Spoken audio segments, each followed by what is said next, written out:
ఆంధ్ర తెలంగాణలో తక్కువ ఫీజులతో high quality results ఇస్తున్న ఏకైక సంస్థ తిరుమల్ ఐఏఎస్ ఇన్స్టిట్యూట్. పవిత్రతకు మారుపేరు తిరుమల లడ్డు. కోట్లాది భక్తులు తిరుమల లడ్డును మహాప్రసాదంగా భావిస్తారు.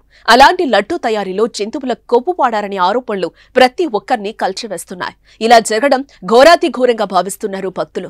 ఇక జనసేన అధినేత పవన్ కళ్యాణ్ అయితే ఆధ్యాత్మిక పరంగా కీలక నిర్ణయమే తీసుకున్నారు. తిరుమలలో మహాపాపం జరిగిందని ఏడుకొండలవాడ క్షమించు అంటూ ప్రాయశ్చిత్త దీక్ష చేపట్టారు. గుంటూరు జిల్లా నంబూరు వెంకటేశ్వర స్వామి ఆలయంలో ప్రత్యేక పూజలు చేసి దీక్షను ప్రారంభించారు. పవన్ కళ్యాణ్ కు ఆలయ అర్చకులు దీక్షా కంకణం కట్టారు. మొత్తం 11 రోజుల పాటు పవన్ ఈ దీక్ష కొనసాగనుంది. దీక్ష అనంతరం ఆయన తిరుమలకు వెళ్లి శ్రీవారిని దర్శించుకోనున్నారు.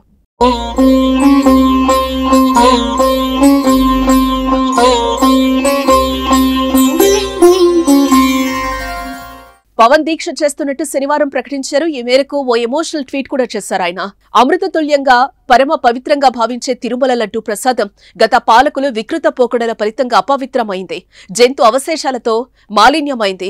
విశృంఖల మనస్కులే ఇటువంటి పాపానికి ఒడిగట్టగలరు. ఈ పాపాన్ని ఆదిలోనే పసిగట్టలేకపోవటం హైందవ జాతికే కళంకం.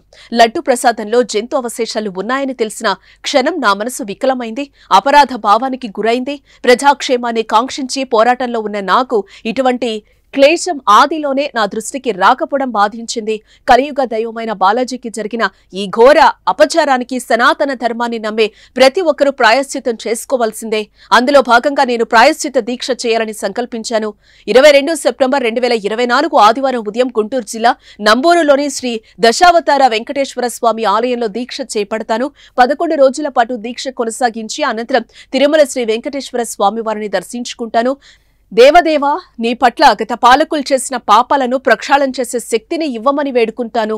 భగవంతుడిపై విశ్వాసం, పాపభీతి లేనివారే ఇటువంటి అకృత్యాలకు ఒడిగడతారు. నా బాధ ఏంటంటే తిరుమల తిరుపతి దేవస్థానం అనే వ్యవస్థలో భాగమైన బోర్డు సభ్యులు, ఉద్యోగులు సైతం అక్కడి తప్పిదాలను కనిపెట్టలేకపోవటం, కనిపెట్టినా నోరు మెదపకపోవటం.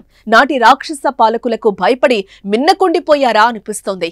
వైకుంఠ ధామంగా భావించే తిరుమల పవిత్రతకు, వేదాచారాలకు, ధార్మిక విధులకు కళంకం తెచ్చే విధంగా పెడపోకడలకు పాల్పడిన గత పాలకుల తీరు హిందూ ధర్మాన్ని పాటించే ప్రతి ఒక్కరిని బాధించింది. ఇక లడ్డూ ప్రసాదం తయారీలో జంతు అవశేషాలు ఉన్న నెయ్యిని వినియోగించారనే విషయం తీవ్ర క్షోభకు గురిచేసింది.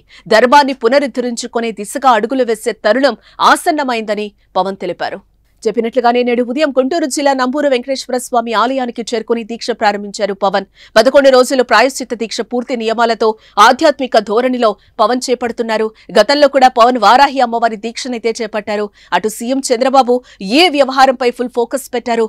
లడ్డూ ప్రసాదంపై ప్రక్షాళన మొదలుపెట్టారు.